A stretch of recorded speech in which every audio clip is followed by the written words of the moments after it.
Parashat Bechukotai. Et donc, du fait que nous terminons le livre de Vaïkra, je vous propose en fait d'essayer de parcourir à vol d'oiseau d'en haut tout le livre pour en comprendre en fait quelle est la signification, l'idée principale du livre de Vaïkra et quelle est sa place au sein des 5 livres donc de la Torah. J'essaie de comprendre l'idée générale de Vaïkra. Je vais tout de suite dire quelle est l'idée générale que j'essaierai de refuter. Généralement, on dit Vaïkra, c'est le livre qui parle des korbanot, c'est le livre qui parle des sacrifices. Tout est par rapport à Vaïkra dans les sacrifices. C'est vrai et ce n'est pas vrai.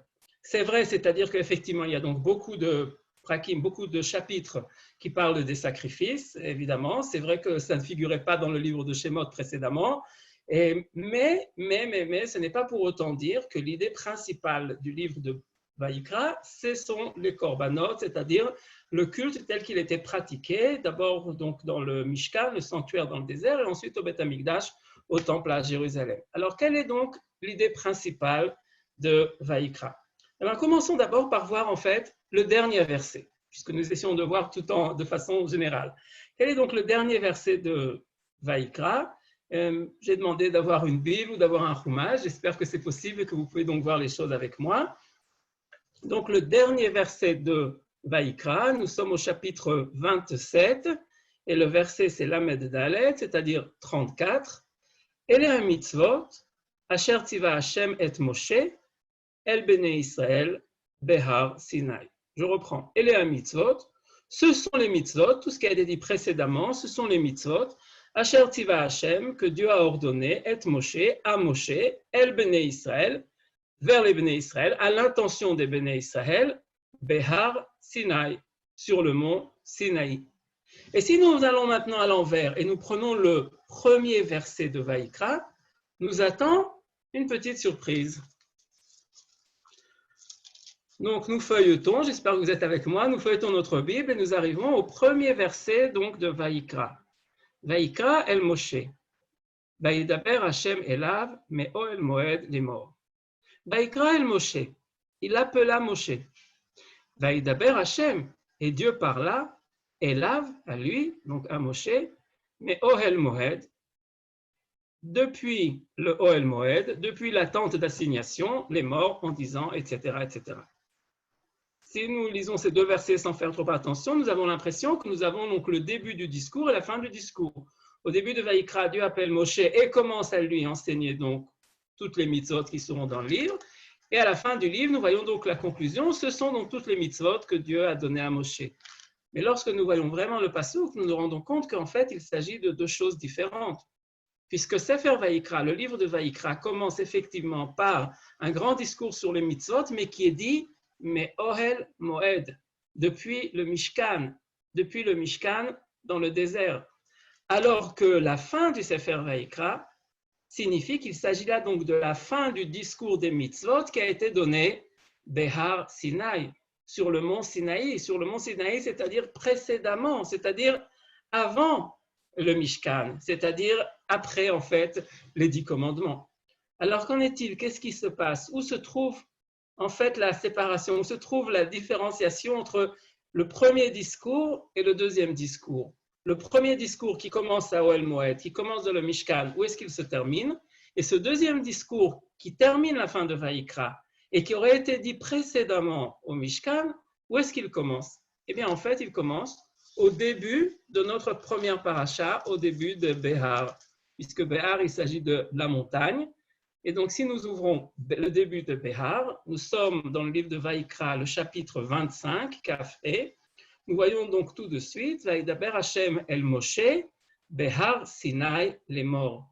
Dieu parla à Moshe, Behar Sinai, sur le mont Sinaï, les morts en disant, Daber el Bene Israël, etc., etc. C'est-à-dire donc que le deuxième discours commence dans Parashat Behar. Le deuxième discours est un discours qui a été dit sur le mont Sinaï. Le premier discours est donc terminé précédemment, à la fin de la paracha précédente de la semaine dernière, qui était donc la parachat Emor. C'était donc la fin du premier discours. Ce deuxième discours, quelle est sa place au niveau chronologique? Est-ce qu'il s'agit du Har Sinaï après avoir le Mishkan, il serait retourné au Har Sinaï, ou bien non, il s'agit en fait de quelque chose qui a été dit précédemment.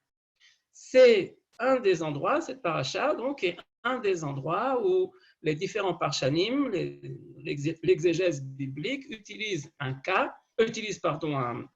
principe qu'on retrouve de temps en temps, il s'appelle En Mukdam ou Meuchar Batorah, c'est-à-dire il n'y a pas de Mukdam avant, Meuchar après dans la Torah. Il n'y a pas d'ordre chronologique dans la Torah.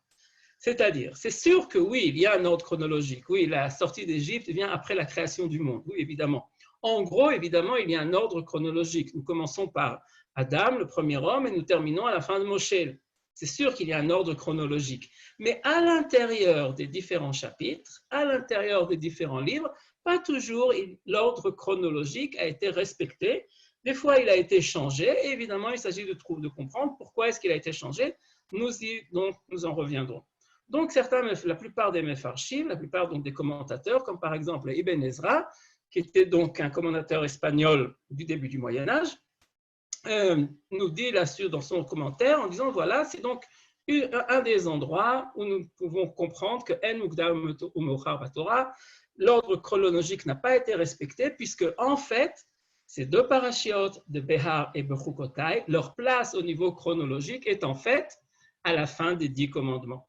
Donc, au niveau de l'ordre chronologique, on aurait les 10 commandements qui continuent ensuite avec la paracha de Mishpatim, où il y a beaucoup d'autres mitzvot qui sont expliqués, qui continue ensuite avec la paracha de Behar et de Bechukotai, qui se termine donc ainsi à la fin. Voici les mitzvot qui ont été donnés au Har Sinaï, c'est la fin de notre mitzvot. Et puis ensuite, on aurait donc le Vaudor, et ensuite, on aurait donc le Mishkan qui serait construit, etc., etc. Donc ça, c'est ce qui se passe au niveau chronologique. Mais au niveau de la rédaction des textes, eh bien, il y a donc un ordre différent. Nous essayons donc de répondre à cette question à la fin de notre petit exposé d'aujourd'hui. Donc, reprenons maintenant donc, le livre de Vaïkra. Le livre de Vaïkra également au niveau chronologique, c'est-à-dire à partir du début de Vaïkra, et jusqu'à la fin de Parashat Emor, puisque c'est donc ça le premier discours, le discours important de Vaïkra, qui est donc par rapport au mitzvot. Et essayons effectivement quand même de nous remettre au point de vue chronologique, où est-ce que nous nous trouvons également. Alors nous sommes après la sortie d'Égypte, nous sommes après donc les 10 commandements, nous sommes après le Vaudor. Oui, mais plus précisément, où est-ce que nous en sommes au niveau de la chronologie donc, des Bnei Israël lorsqu'ils sont dans le désert? Alors, rappelons-nous, ils sont sortis donc au mois de Nissan, c'était donc le premier Pessah. À Shavuot, ils reçoivent la Torah.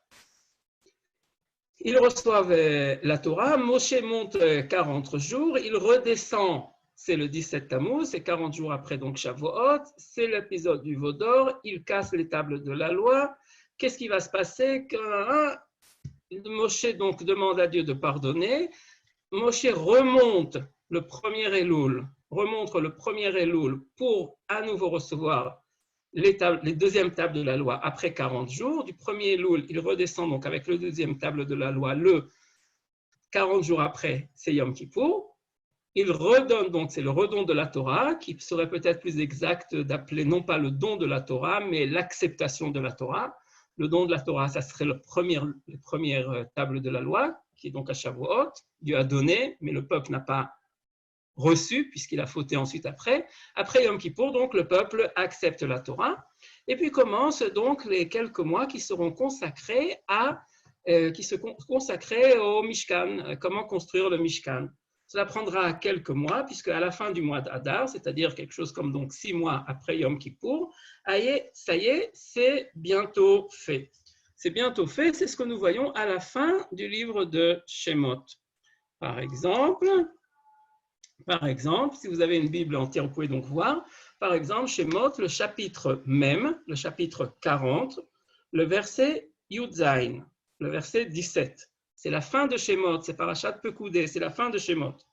Vayi b'chodesh harishon, b'shana hashenit, be'echad lachodesh, ukam hamishkan. Je reprends. Vayi b'chodesh harishon, c'était le premier mois, le mois de Nissan, b'shana hashenit. Dans la deuxième année, C'est-à-dire que maintenant, ils sont quelques jours avant le premier anniversaire de la sortie d'Égypte. Be'echad lachodesh, le premier Nissan, hukam ha-mishkan. Le Mishkan, le sanctuaire, a été donc élevé. Ok? C'est la fin de Sefer Shemot, et c'est qui se termine avec les derniers versets, donc à la fin de ce chapitre 40, qui nous dit au verset 34, Lamed Dalet, Vayecha Se'anan et Ohel Moed. Et un nuage est descendu sur le Ohel Moed, sur la tente d'assignation où se trouvait l'Aaron et les autres choses importantes. Uchvod Hashem Malet HaMishkan. Et la gloire de Dieu ou la présence de Dieu, Malet HaMishkan, remplit le Mishkan. Velo yachol Moshe lavo el Moed Moed. Moshe ne pouvait plus encore venir vers le Ohel Moed, ki shachan alav et anan, parce que ce nuage reposait dessus. Uchvod Hashem Malet HaMishkan. Et la gloire de Dieu ou la présence de Dieu remplissait donc le Mishkan. Et c'est suite à ce verset que commence, donc 3 versets après le début de Vaïkra, Vaïkra el Moshe, Vaïdaber Hashem elav, me ohel moed lemor. Après que ce nuage descend donc sur le Mishkan, Dieu appelle Moshe, Vaïkra el Moshe, Moshe se rapproche, et donc Hashem lui parle et lui donne donc les mitzvot qui sont donc dans le Sefer Vaïkra. Donc nous sommes le premier Nissan.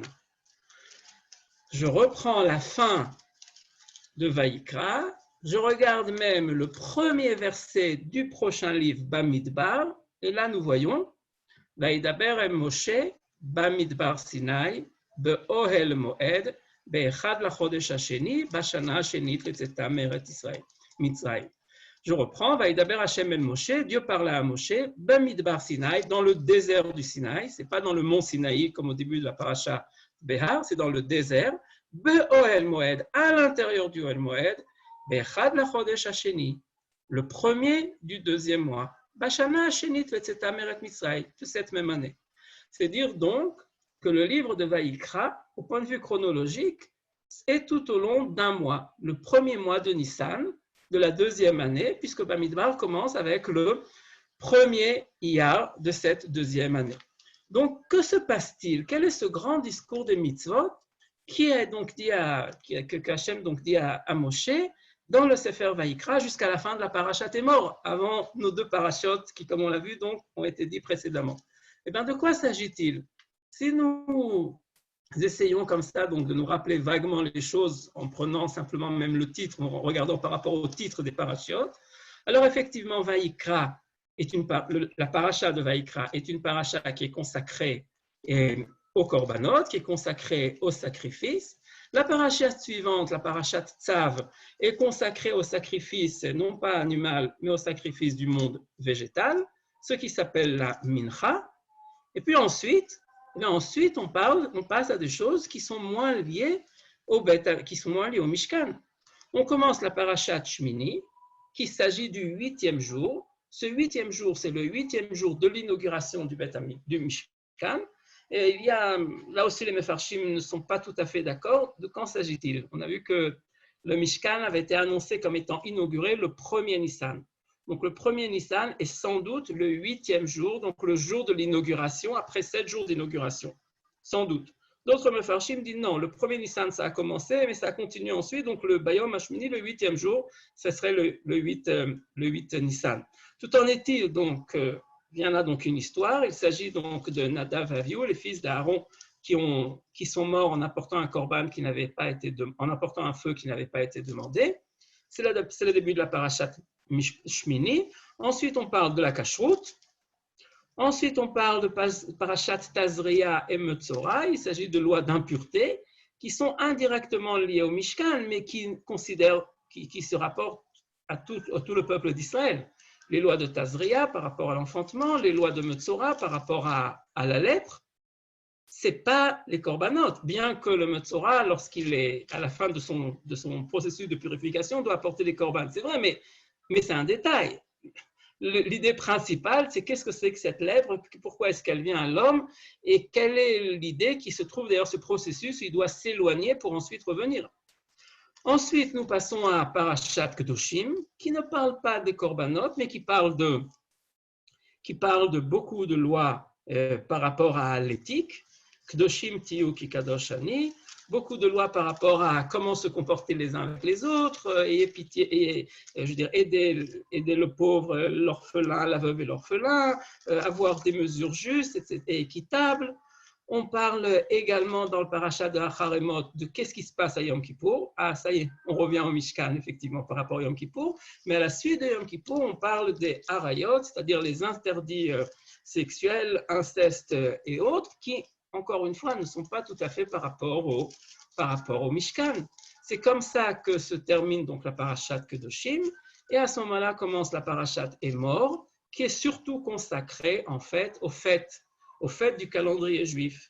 C'est la première fois dans la Torah qu'apparaît la liste de toutes les fêtes, avec tout au début Shabbat, et puis ensuite les fêtes qui apparaissent à travers l'ordre au niveau de l'année, c'est-à-dire Pessah, Shavuot, ensuite les fêtes de l'automne, qui c'est Rosh Hashanah, qui n'est pas appelé Rosh Hashanah dans la Torah, mais c'est donc la fête de Yom HaZikaron, ensuite Yom Kippour, et ensuite donc le Kiddush, et puis voilà, se termine comme ça Parashat Emor.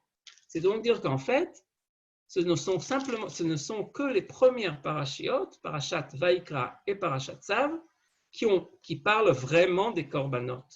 Les autres parashot parlent en fait de lois qui sont par rapport au peuple d'Israël, pas par rapport au Mishkan, mais par rapport au peuple, peu importe où il est, pas par rapport aux Kohanim, qui sont les gardiens et les acteurs du Mishkan, mais par rapport à tout le peuple d'Israël tout entier.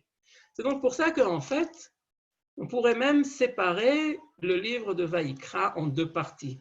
La première partie qui est liée à la sainteté du Mishkan par rapport au Kohanim, sainteté dont l'état apparent est par rapport au Korbanot, alors que la deuxième partie du livre parle en fait de la sainteté Kedoshim Tiyu, de la sainteté du peuple entier, sainteté du peuple d'Israël par rapport à son éthique, par rapport à son comportement, par rapport à son Ben Adam Lechavero, c'est-à-dire le rapport de l'un par rapport à l'autre. La première partie de Vaïkra, ce sont donc les mitzvot qui sont par rapport au Mishkan, qui sont par rapport à la verticale, le rapport de Dieu par rapport à l'homme. La deuxième partie est donc par rapport à la dimension horizontale de l'homme à travers l'homme.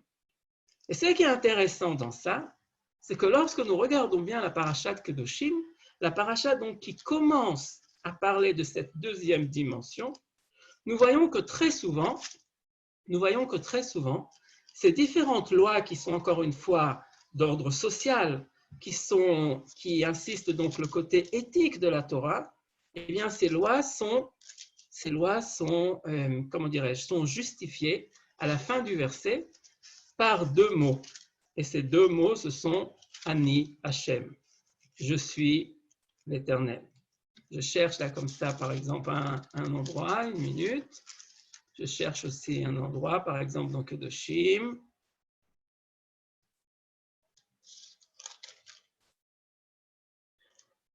Voilà, tout à fait par hasard. Hein. Vaïkra Yudtet, chapitre donc 19, le verset 28. Il s'agit de ne pas se griffer en signe de douleur par rapport à des décès ou des choses comme ça. Vous ne ferez pas non plus des tatouages sur votre corps. C'est donc le respect par rapport au corps. Ani Hashem, je suis Dieu. Ok? Deux versets après, tu te lèveras devant la vieillesse, et tu respecteras donc les personnes âgées.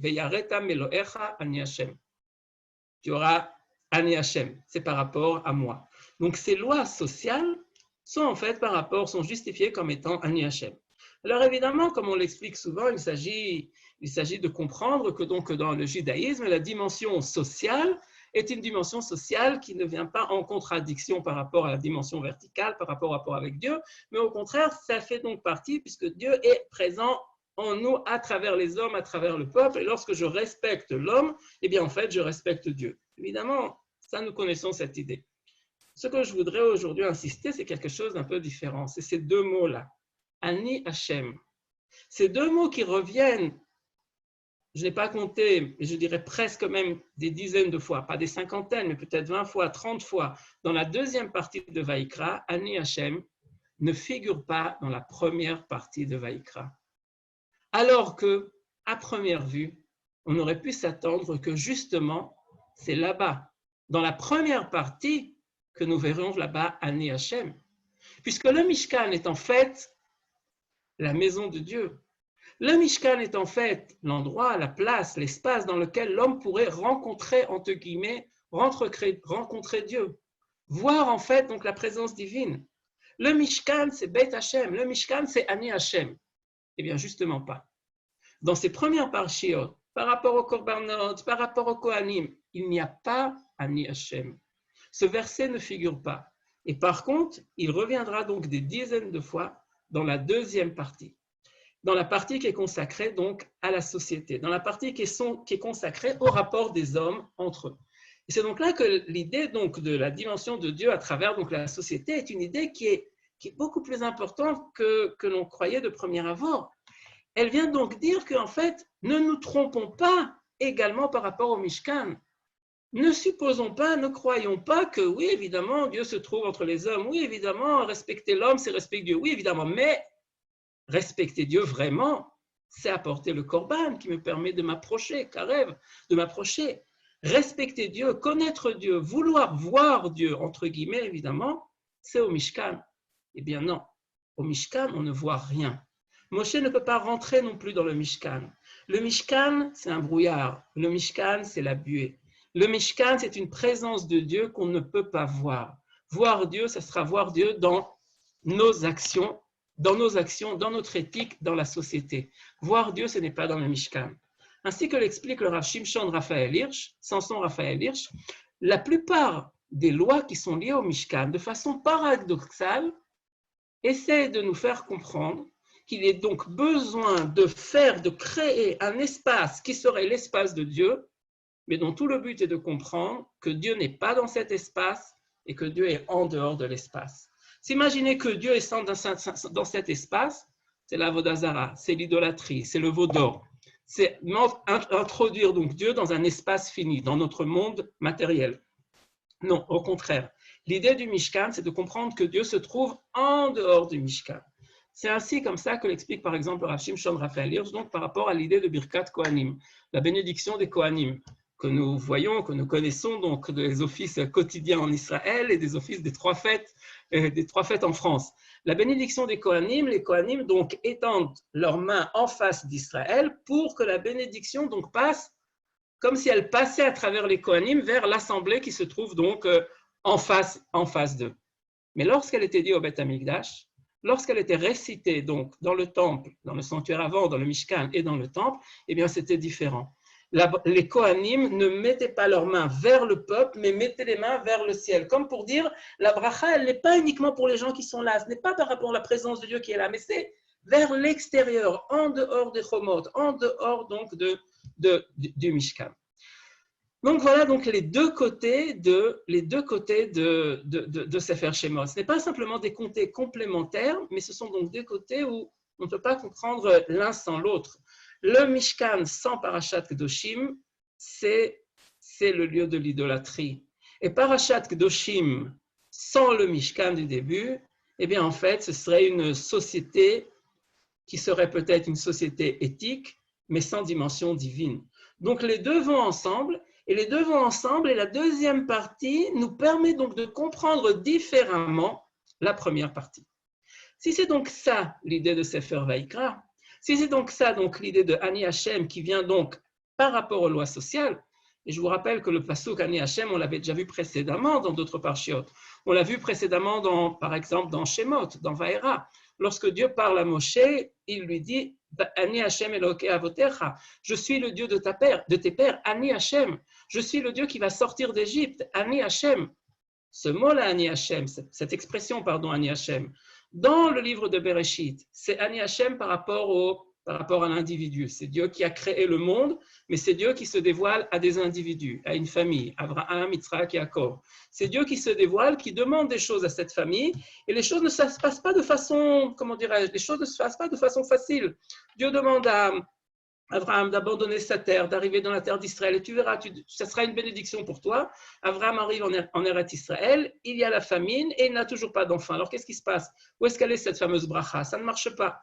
Sefer Bereshit nous parle donc de la différence, on pourrait même peut-être dire du drame, entre ce qui devrait se passer et ce qui se passe. Ce qui devrait se passer, c'est la bracha. Ce qui se passe, ça ne marche pas comme ça. C'est beaucoup plus compliqué. Comprendre Ani Hashem, c'est comprendre Dieu dans le destin de l'homme, dans la vie de l'homme, à travers les difficultés qu'il doit aborder.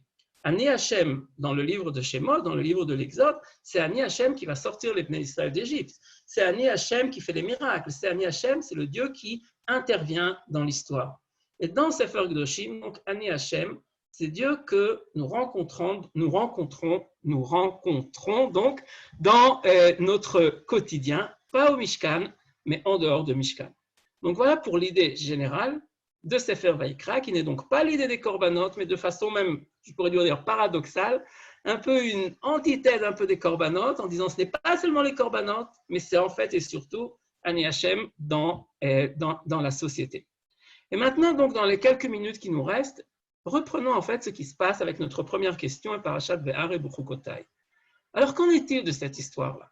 Qu'est-ce que c'est que ce sont deux parshiot qui en fait auraient été dits précédemment et qui ont été rapportés donc là à la fin? Pourquoi? Pourquoi les rapporter là à la fin? Si nous essayons donc de voir le lien qu'il y a entre ces parashat Behar et ce qu'il y avait précédemment, eh bien au niveau thématique, eh bien, le lien semble évident. Puisque Parashat Behar commence avec les lois de la Shemitah, une fois tous les 7 ans, nous ne travaillerons pas la terre. Continue ensuite avec les lois du Yovel. Une fois tous les 49 ans, la terre revient à son propriétaire. Ces deux parachats-là sont deux parachats qui donc se ressemblent. Elles sont liées par rapport à la terre.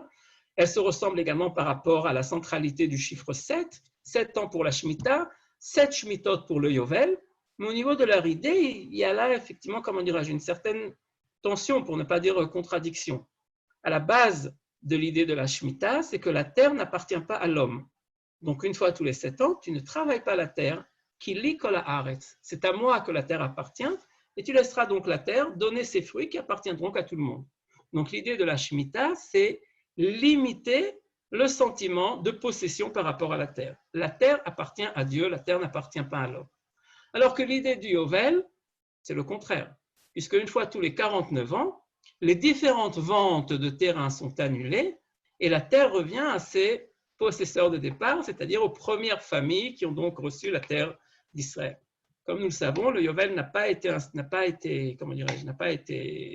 fait déjà à l'époque du deuxième temple, et certains Mefarshim également ont beaucoup de doutes sur la possibilité de renouveler le nouvel prochainement, dans un futur proche ou lointain, vu aux difficultés qu'il s'agirait. Mais par rapport à l'idée donc d'en soi, ce sont donc deux idées différentes et qui essayent de créer un juste milieu entre le sentiment de possession et également donc le fait que l'Ifnei Hashem, devant Dieu, tout appartient donc à Dieu.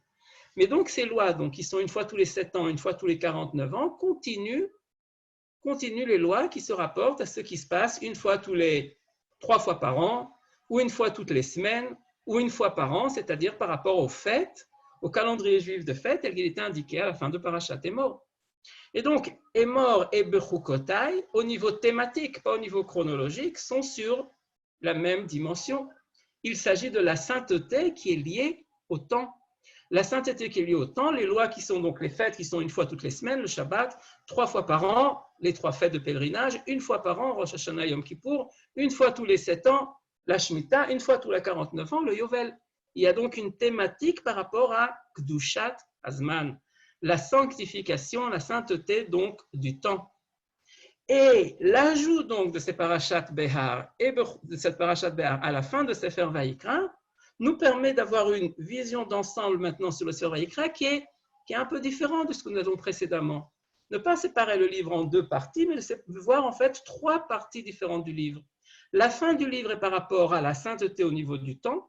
La première partie du livre qui sont liées au Korbanot et à la sainteté par rapport à l'espace, par rapport au Mishkan. Et au milieu, avec nos parashiot, Tazria, Metzora, Kdoshim, etc., nous avons donc les lois qui sont liées par rapport à l'homme, par rapport à la société. La société, l'homme, entre la dimension de l'espace, la dimension donc de l'espace d'un côté et la dimension donc du temps d'un autre côté, les deux dimensions dans lesquelles nous vivons. C'est donc ce qui ressort de l'étude entière donc, du livre de Vaïkra. Vaïkra qui est donc consacré aux mitzvot où il n'y a presque pas d'histoire. En fait, il y a deux petites histoires dans Vaïkra. Enfin, deux petites. Elles sont importantes en soi. Elles sont pas, je ne dis pas petites par rapport à leur importance, je dis petites par rapport à leur étendue au niveau du livre. La première, c'est donc Nadav et Avihu qui sont morts après avoir apporté donc un feu étranger au Mishkan. Et la deuxième histoire, c'est l'histoire telle que nous avons à la fin de Parashat Emor, du blasphémateur qui blasphème le nom de Dieu et qui est donc également qui mérite la mort. Ce sont les deux histoires, comment dirais-je, pas très agréables, qui se trouvent à l'intérieur de Vaïkra. Et ces deux histoires, en fait, eh bien, elles reflètent l'idée générale du livre par rapport aux mitzvot. La première est par rapport au Mishkan. La première est celui qui, au lieu de vivre la sainteté par rapport au Mishkan, le Kohen, eh bien, fait quelque chose qu'il ne doit pas faire au Mishkan. Et donc, il est exclu du Mishkan, Nadav et Avihu. Et la deuxième histoire, la fin de Parashat Emor, clôture les parachutes qui sont liés par rapport à Kdoshim Tihu Ki Kadosh Ani, vous serez saints car moi je suis saint. Et il s'agit donc d'un simple homme, d'un simple juif, d'un simple juif qui, au lieu de sanctifier Dieu, eh bien, en fait, blasphème de Dieu. Donc, ces deux histoires, de façon très symbolique, accentuent l'idée générale du Sefer Vaïkra, qui est l'idée, non pas des korbanot, mais qui est l'idée de la sainteté. La sainteté de l'homme, la sainteté dans la société au niveau de l'éthique, la sainteté entre les deux dimensions de l'espace et du temps. Je ne peux pas terminer cette brève intervention sans rapporter un livre qui m'est très cher. Attends, voilà, je le mets au milieu. Un livre qui m'est très cher, Les bâtisseurs du temps. Ok, Les bâtisseurs du temps, un des rares livres, voyons une minute, publié en 1957. Un des rares livres d'intérêt juif, disons-le comme ça, qui était en langue française dans les années 60, dans les années 70, dans les années 80. Ce livre, je l'ai rencontré pour la première fois lorsqu'un professeur à moi me l'avait donné. J'étais en troisième, il m'a dit « Ah, tu devrais lire ça, ça va te plaire ». J'ai lu, j'étais enthousiasmé. C'était tellement, tellement différent du discours qu'on entendait à la synagogue. Je ne parle pas de Montevideo, évidemment. Du discours général qu'on entendait à la synagogue, à l'école juive. C'était tellement une vision tellement, tellement différente. Ce professeur, je suis heureux de le rappeler, il s'appelle Rafi Rosner. Raphaël Rosner. Marc, peut-être que tu l'avais connu. Raphaël Rosner, ça te dit quelque chose? Il prie à Rachichoul. Il doit avoir ton âge. Bon, en tout cas, aujourd'hui dans Israël, il a travaillé au Bet Atfusot, le musée de la diaspora, et maintenant il s'occupe d'autres choses, etc. Avraham Eshel était un penseur juif donc, du XXe siècle, un penseur juif avec un destin très particulier, puisqu'il a connu le monde juif avant la Shoah, avant la guerre, et il a connu la Shoah, il était déjà aux États-Unis, et il a connu donc ensuite l'après-Shoah, le post-Shoah, disons-le comme ça, puisqu'il était aux États-Unis également après. Je crois qu'il est décédé autour des années 70 comme ça. Et dans ce livre, il y a un hommage en fait à ce monde juif qu'il a connu. Mais il y a également d'autres choses, et ce livre donc s'intitule « Les bâtisseurs du temps » lorsqu'il parle donc du judaïsme comme étant la religion du temps, la religion qui construit le temps, la religion qui sanctifie le temps. Je voudrais lire avec vous les dernières phrases de cet épilogue, de tout ce livre donc, qui est consacré au Shabbat, le Shabbat qui est donc sanctifier le temps. On sanctifie le temps, le Shabbat, en ne faisant pas les travaux qui sont liés au Mishkan, les travaux qui sont liés à la construction du temple dans l'espace, et en ne faisant pas ces travaux, en s'abstenant de ces travaux, nous dit Avraham Eshel, c'est ainsi que nous créons le temple qui se trouve dans le temps, le Shabbat, ce temple qui se trouve dans le temps. Et comme le dit Avraham Eshel, eh bien, ce temple du temps est par rapport à la dimension du temps. Et la dimension du temps, c'est une dimension que nous connaissons moins dans notre vie, que nous voyons moins dans notre vie. Nous voulons conquérir l'espace, mais nous essayons toujours de conquérir l'espace. Le Shabbat nous parle au contraire de ne pas conquérir l'espace, mais de connaître le temps. Donc, avec votre permission, je serais donc heureux de lire avec vous ces quelques dernières lignes comme ça, donc du livre de cet épilogue. Il nous est impossible de résoudre le problème du temps par la conquête de l'espace, par des pyramides ou par la gloire. Le problème du temps ne peut être résolu que par la sanctification du temps. Aux hommes coupés de leurs racines, le temps paraît s'écouler inconsistant, mais aux hommes qui vivent avec Dieu, le temps est un visage de l'éternité. La création, c'est-à-dire l'espace, le monde, la création est le langage de Dieu, mais le temps est son cantique. Les objets de l'espace n'en sont que les consonnes. Sanctifier le temps, c'est chanter les voyelles à l'unisson du musicien suprême. Telle est la tâche de l'homme, conquérir l'espace toute la semaine et sanctifier le temps, le Shabbat. Mais il nous faut conquérir l'espace afin de sanctifier le temps. Tout au long de la semaine, nous sommes contraints à sanctifier la vie par l'emploi des objets de l'espace. Le jour du Shabbat, il nous est donné de participer à la sainteté qui est au cœur du temps. Même si notre âme est angoissée, même si nos gorges serrées ne laissent s'élever aucune prière, le pur et silencieux repos du Shabbat nous mène vers un royaume de paix infinie, au seuil de l'éternité. Il est peu d'idées au monde aussi chargées de force spirituelle que l'idée de Shabbat. Dans bien des siècles, lorsque de toutes nos théories ne substitueront plus même pas les traces, la splendeur du Shabbat illuminera encore l'univers. L'éternité donnera naissance au jour. Voilà, c'est comme ça donc Avraham Eshel. C'est comme ça qu'Avraham Eshel, hop, une minute, comment je sors? Voilà, c'est comme ça qu'Avraham Eshel donc termine cet ouvrage. Lui qui a vu les synagogues détruites pendant la Shoah, lui qui a vu donc la sainteté dans l'espace détruite pendant la Shoah, il se réfugie dans la dimension du temps en voyant donc la spiritualité donc de cette dimension. Voilà donc en quelques mots. Je sais pas comment conclure, donc je m'arrête là et je suis prêt à écouter commentaires, réflexions, questions avec plaisir. Merci beaucoup, Yehuda, pour ce commentaire éclairant, pour cette vision très synthétique que tu apportes à chaque fois. Déjà, la dernière fois, c'était l'ordre de Seder. Donc, je vois que cette thématique de trouver un sens à l'ordre est quelque chose qui est cher. Oui, c'est une méthodologie. Plus qu'une thématique, c'est chez moi une méthodologie, effectivement. Ouais. Voilà, alors, méthodologie. Merci aussi d'avoir appelé Avraham Eshel parce que c'est vrai que pour nous, notre génération, il a fait partie des grands dont on lisait les ouvrages sur le Shabbat dans les années 60-70, sans doute. Il est un peu passé de mode aujourd'hui. C'est vrai qu'il y a d'autres auteurs qui sont peut-être plus populaires. Mais c'est vrai que c'est un livre qu'il faut qu'on rachète. Ouais. On l'a eu et puis on l'a peut-être plus. Donc, merci de nous avoir donné… Moi, j'ai celui de chez mes parents. L'idée de le relire. Oui, mais moi, c'était un livre qui m'avait également marqué. J'avais dû le lire quand j'étais en seconde, quelque chose comme ça également, parce qu'il était chez mes parents et ça m'avait marqué. J'avais été fascinée par la beauté de ce livre. Également, oui, c'est ça. Moi, j'étais en troisième seconde aussi. Oui, moi, je devais être en seconde. Ouais. Voilà. Bon, en tout cas, merci beaucoup. Merci beaucoup. Shabbat Shalom. Moi, je vous souhaite un bon Shabbat. Shabbat Shalom et merci beaucoup.